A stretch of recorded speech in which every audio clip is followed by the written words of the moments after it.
അതുകൊണ്ട് അല്ലാഹുവിന്റെ പ്രവാചകൻ സ്വല്ലല്ലാഹു അലൈഹി വസല്ലമ തങ്ങള് അവിടെന്ന് പറഞ്ഞു തരികയാണ്, ഏതെങ്കിലും ഒരു മനുഷ്യൻ അല്ലാഹു നൽകിയിരിക്കുന്ന കാര്യങ്ങളിൽ അവിടെന്ന് ബർക്കത്ത് വേണോ? ആ ബർക്കത്ത് കിട്ടാനുള്ള ഒന്നാമത്തെ വഴി 2 റക്അത്ത് നമസ്കരിച്ചുകൊണ്ട് പടച്ച റബ്ബിനെ തന്നെ ഏൽപ്പിക്കലാ. അവിടെന്ന് ദുആ ചെയ്തുകൊണ്ട് വേണം നീ എന്തെങ്കിലും കാര്യങ്ങൾ ചെയ്യുന്നതിന് വേണ്ടി ഇറങ്ങേണ്ടത്. രണ്ടാമതായിട്ട് പറയുന്ന, നീ അറിവുള്ളവരോട് ചോദിക്കണേ, നീ മുശാവറ ചെയ്യണേ, നീ മുശാവറ ചെയ്യണേ. മൂന്നാമതായിട്ട് അല്ലാഹുവിന്റെ പ്രവാചകൻ സ്വല്ലല്ലാഹു അലൈഹി വസല്ലമ തങ്ങൾ പറയുകയാ, അല്ലാഹുവിന്റെ തൃപ്തി നേടണേ. അല്ലാഹുവിന്റെ തൃപ്തി കിട്ടാനുള്ള എളുപ്പവഴി എന്തെന്നറിയുമോ? അവിടുന്ന് സദക്ക കൊടുക്ക്, പാവങ്ങളെ സഹായിക്കൂ, യതീമീങ്ങളെ സഹായിക്കൂ. ആർക്കെങ്കിലും 5 നയാ പൈസ നിന്റെ കണ്ണിന്റെ മുന്നിൽ എത്രയോ രോഗികളെ കാണുകയാ. പടച്ചവനെ, കൈയില്ലാത്തവർ, കാലില്ലാത്തവർ, കണ്ണില്ലാത്തവർ, യതീമായ മക്കളെ കാണുമല്ലോ, വിധവകളെ കാണുമല്ലോ, രോഗികളെ കാണുമല്ലോ. ഒരു നേരത്തെ അന്നത്തിന് വകയില്ലാത്ത എത്രയോ പാവങ്ങളെ നീ കാണുന്നവരാണ്. ഒരു നേരം അവർക്ക് നീ ഭക്ഷണം വാങ്ങിച്ചു കൊടുത്തുകൂടെ? എന്റെ പ്രിയപ്പെട്ടവർ, അല്ലാഹുവിന്റെ തൃപ്തി കിട്ടണമെങ്കിൽ ഇതിനേക്കാളും വലിയ പുണ്യമേതാവുള്ളത്? മഹാനായ ഖലീലുല്ലാഹി ഇബ്രാഹിം നബി അലൈഹിസ്സലാം, അല്ലാഹുവിന്റെ ഖലീലായ ഇബ്രാഹിം നബി അലൈഹിസ്സലാമിനെ തിരഞ്ഞെടുക്കാനുള്ള കാരണം എന്തെന്നറിയുമോ? ഇബ്രാഹിം നബിക്കൊരു പ്രത്യേകതയുണ്ടായിരുന്നു. ഇബ്രാഹിം നബിക്കൊരു പ്രത്യേകതയുണ്ടായിരുന്നു. ജീവിതത്തിൽ ഒറ്റയ്ക്കിരുന്ന് ഇബ്രാഹിം നബി ഭക്ഷണം കഴിക്കാറില്ല. എപ്പോ ഭക്ഷണം കഴിച്ചാലും ഒരു പാവപ്പെട്ടവനെ തന്റെ സുപ്രയിൽ കൊണ്ടുവന്നിരുത്തുമായിരുന്നു. പടച്ചവനെ, എവിടെന്നെങ്കിലും ഒരു പാവപ്പെട്ടവനെ കൊണ്ടുവന്ന് കൂടെ ഇരുത്തിയിട്ട് ഭക്ഷണം കഴിക്കുകയില്ലായിരുന്നു. അതാ ചരിത്രം പറയുകയോ, ഒരിക്കൽ ഇബ്രാഹിം നബി അലൈഹിസ്സലാം അവിടെ നിന്ന് കഴിക്കാ ഭക്ഷണം എടുത്തു വെച്ചപ്പോ തന്റെ കൂടെ ഇരുന്ന് തിന്നാനൊരു പാവപ്പെട്ടവനെ കാണാതെ വന്നപ്പോ ഇബ്രാഹിം നബി അലൈഹിസ്സലാം കിലോമീറ്ററുകളോളം ഒരു പാവപ്പെട്ടവനെ തിരഞ്ഞു നടക്കുകയാ. തന്റെ കൂടെ ഇരുന്ന ഭക്ഷണം കഴിക്കാൻ, ഒരു നേരം തന്റെ കൂടെ ഇരുന്ന ഭക്ഷണം കഴിക്കാൻ ഒരു മനുഷ്യനെ കിട്ടാതെ വന്നപ്പോ ഇബ്രാഹിം നബി അലൈഹിസ്സലാം അവിടെ നിന്ന് കിലോമീറ്ററുകളോളം നടക്കുകയാണ്. എന്നിട്ട് നിറകണ്ണുകളോട് ആളെ കിട്ടാതെ വന്നപ്പോ കരഞ്ഞുകൊണ്ട് വീടിനകത്ത് കടന്നു വന്നപ്പോഴാണ് വീടിനകത്തിരിക്കുന്ന മലക്കുകൾ പറഞ്ഞു കൊടുത്തു, നബിയേ, അല്ലാഹുവിനൊരു ഖലീലുണ്ട്, അല്ലാഹുവിനൊരു ഖലീലുണ്ട്. ആ ഖലീലിനോട് പറയാൻ അല്ലാഹു പറഞ്ഞു വിട്ടിരിക്കുകയാ. അതുകൊണ്ട് എന്റെ പ്രിയപ്പെട്ടവരോട് പറയുന്നു, അല്ലാഹു നിനക്ക് നൽകിയിരിക്കുന്ന കാര്യങ്ങളിൽ പടച്ച റബ്ബ് നിനക്ക് ബർക്കത്ത് ചെയ്യണോ? അല്ലാഹു നിലനിർത്തി തരണോ? അതിനുള്ള മൂന്നാമത്തെ വഴി എന്തെന്നറിയുമോ? നീ അല്ലാഹുവിന്റെ തൃപ്തി നേടണേ. അല്ലാഹുവിന്റെ തൃപ്തി നേടാനുള്ള വഴി എന്തെന്നറിയുമോ? നീ സദക്ക ചെയ്താ മതിയെന്ന് നബി മുഹമ്മദ് മുസ്തഫ സല്ലല്ലാഹു അലൈഹി വസല്ലമ തങ്ങൾ അവിടെ പറഞ്ഞു തരുമ്പോ നാലാമത്തെ കാര്യം എന്താ?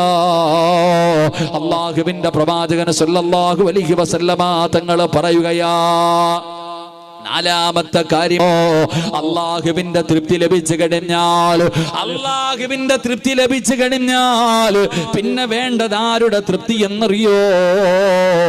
മഹാനായ ആദരവായ പ്രവാചകൻ നബി മുഹമ്മദ് മുസ്തഫ സല്ലല്ലാഹു അലൈഹി വസല്ലമ തങ്ങൾ, അല്ലാഹുവിന്റെ തൃപ്തി നിനക്ക് ലഭിച്ചു. അതിന് സദഖ കൊടുത്തിട്ടാണ് റബ്ബിന്റെ തൃപ്തി നീ നേടിയത്. ഇനി വേണ്ടത് അല്ലാഹുവിന്റെ പ്രവാചകന്റെ തൃപ്തിയാണല്ലോ. ഈ ലോകത്തിന്റെ നേതാവിന്റെ തൃപ്തി നിനക്ക് വേണോ?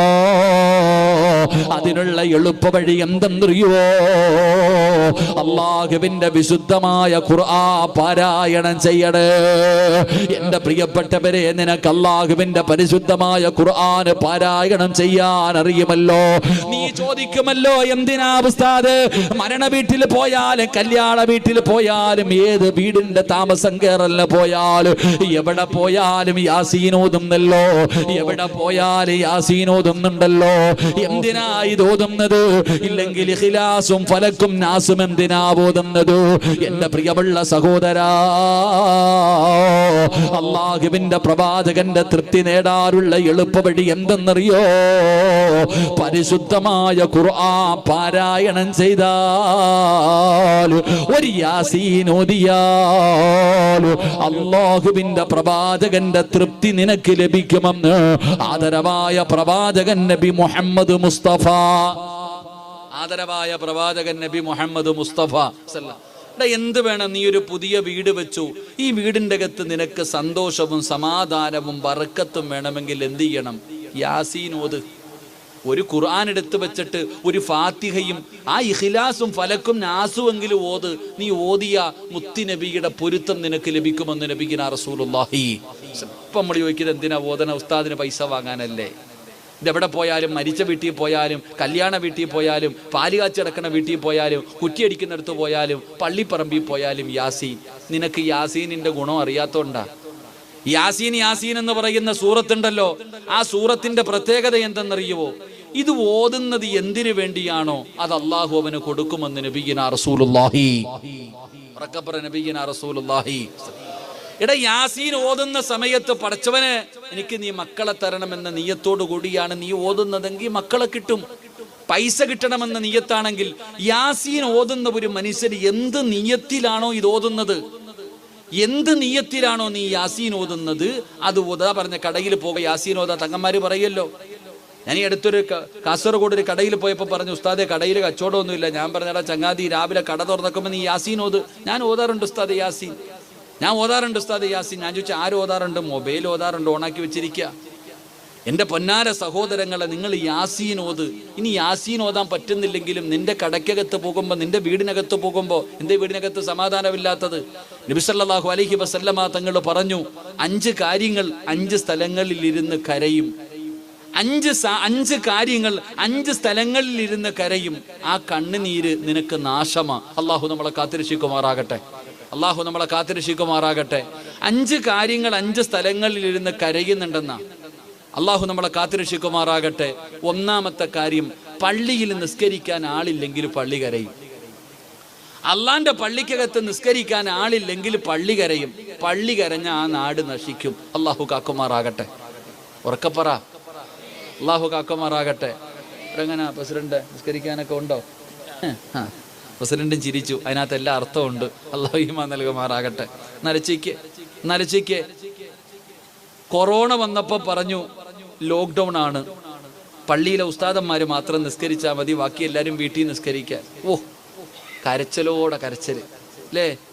ബാങ്ക് വിളിക്കുന്ന മുമ്പരെ കരയുന്നു.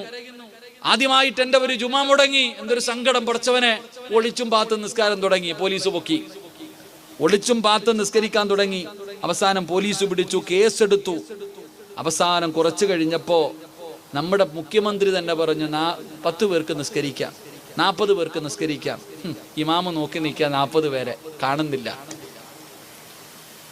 ഈ കരഞ്ഞവരെ ഒന്നും കണ്ടില്ല. പള്ളി നിസ്കരിക്കാൻ ആളില്ല.